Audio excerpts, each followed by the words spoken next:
ದಕ್ಷಿಣ ಕನ್ನಡ ಜಿಲ್ಲೆಯ ನೇತ್ರಾವತಿ ನದಿಯ ದಡದಲ್ಲಿರುವ ಮಂಜುನಾಥ ದೇವಾಲಯ, ಧರ್ಮಸ್ಥಳದ ಅಣ್ಣಪ್ಪ ಸ್ವಾಮಿ ದೇವಾಲಯದ ಬಗ್ಗೆ ಕೆಲವರಿಗೆ ತಿಳಿದೇ ಇಲ್ಲ.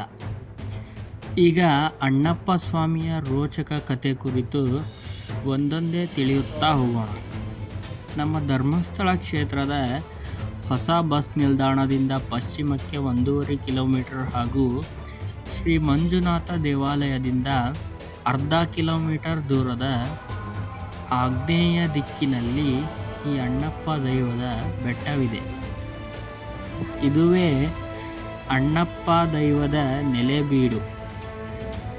ಶ್ರೀ ಮಂಜುನಾಥ ಸ್ವಾಮಿಯು ಧರ್ಮಸ್ಥಳ ಕ್ಷೇತ್ರದಲ್ಲಿ ನೆಲೆಯೂರಲು ಕಾರಣವೇ ಈ ಅಣ್ಣಪ್ಪ ದೈವ.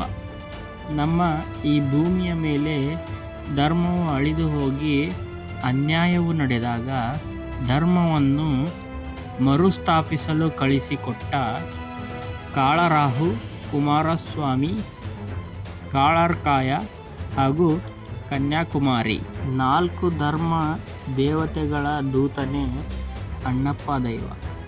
ಈ ಧರ್ಮ ದೇವತೆಗಳ ಆಜ್ಞೆಯಂತೆಯೇ ಮಂಗಳೂರಿನ ಕದ್ರಿಯಿಂದ ಶಿವಲಿಂಗವೊಂದನ್ನು ತಂದು ಅದನ್ನು ಈಗಿನ ಪ್ರಸ್ತುತ ಧರ್ಮಸ್ಥಳ ಕ್ಷೇತ್ರದಲ್ಲಿ ಸ್ಥಾಪಿಸಿದವರೇ ಈ ಅಣ್ಣಪ್ಪ ದೈವ.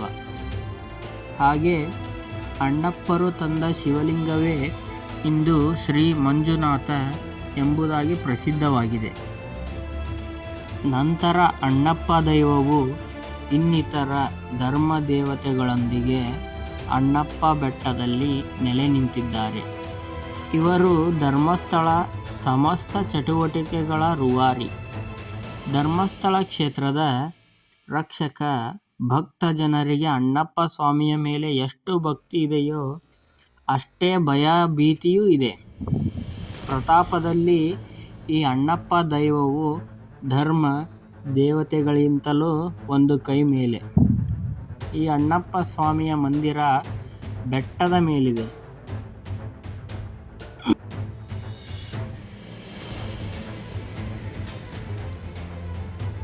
ಏರಿ ಬರಲು ಮೆಟ್ಟಿಲುಗಳಿವೆ ಹಾಗೂ 4 ಧರ್ಮದ ಗುಡಿಗಳಿವೆ. ಕೇರಳ ವಾಸ್ತುಶೈಲಿಯಲ್ಲಿರುವ ದೇವಾಲಯವನ್ನು ಮರ, ಕಲ್ಲು, ಲೋಹಗಳನ್ನು ಬಳಸಿ ಶ್ರೀಮಂತಿಕೆಯಿಂದ ನಿರ್ಮಿಸಿದ್ದಾರೆ. ಮಂಜುನಾಥ ಸ್ವಾಮಿಯು ದರ್ಶನದ ಮೊದಲು ಅಣ್ಣಪ್ಪ ಸ್ವಾಮಿ ದೇವಾಲಯಕ್ಕೆ ಭೇಟಿ ನೀಡಬೇಕು. ಅನಾದಿ ಕಾಲದಿಂದ ನಡೆದು ಬಂದ ಪ್ರತೀತಿ. ಇಲ್ಲದಿದ್ದರೆ ಧರ್ಮಸ್ಥಳ ಭೇಟಿಯ ಪೂರ್ಣ ಫಲ ಲಭಿಸುವುದಿಲ್ಲ. ಆದರೆ ಅನೇಕ ಭಕ್ತರಿಗೆ ಈ ವಿಷಯ ತಿಳಿದೇ ಇರುವುದಿಲ್ಲ. ಈ ಬೆಟ್ಟವನ್ನು ಬಡಿದೆರೆ ಬೆಟ್ಟ ಎಂದು ಸಹ ಕರೆಯುತ್ತಾರೆ. ಈ ದೇವಾಲಯಕ್ಕೆ ಹೆಂಗಸರು ಮತ್ತು ಮಕ್ಕಳಿಗೆ ಪ್ರವೇಶವಿರುವುದಿಲ್ಲ. ಆಶ್ಚರ್ಯ ಎಂದರೆ ಈ ದೇವಾಲಯದಲ್ಲಿ ಯಾವುದೇ ಪೂಜೆ ನೆರವೇರುವುದಿಲ್ಲ, ಏಕೆಂದರೆ ಗಣಗಳು ಇರುತ್ತವೆ. ಪ್ರಸಾದದ ಎಡೆಯೂ ಇರುವುದಿಲ್ಲ. ಪ್ರತಿ ಸಂಕ್ರಮಣದಂದು ಮಾತ್ರ ತಾಂಬೂಲ ಸೇವೆ ಮತ್ತು ದರ್ಶನ ಸೇವೆ ನೆರವೇರಿಸುತ್ತದೆ. ಇಷ್ಟು ಅಣ್ಣಪ್ಪ ಸ್ವಾಮಿಯ ದೇಗುಲದ ಒಂದು ಕಥೆಯಾಗಿದೆ. ನೋಡಿ, ನಾವು ಮೆಲ್ಲಗೆ ನಡ್ಕೊಂಡು ಹೋದ್ವಿ. ಫುಲ್ಲು ಬಿಸಿಲಿಂದ ಬೇಸತ್ತು ಸಾಕಾಗಿ ಬೇಗೆಯಲ್ಲಿ ಬೆಂದು ಹಾಗೆ ಮುಂದೆ ಹೊರಟ್ವಿ. ನಮ್ಮ ಪಯಣ ಮುಂದುವರಿಸುತ್ತಾ ಮತ್ತೆ ನೋಡಿ ವ್ಯೂ ನೋಡ್ಕೊಂಬನ್ನಿ ಹೇಗಿದೆ ಅಂತ. ಇವೆಲ್ಲ ನಾನು ಹೇಳಿದಾಗೆ ಗಣಗಳು, 4 ಗಣಗಳು. ಅಣ್ಣಪ್ಪ ಸ್ವಾಮಿ ದೇವರು.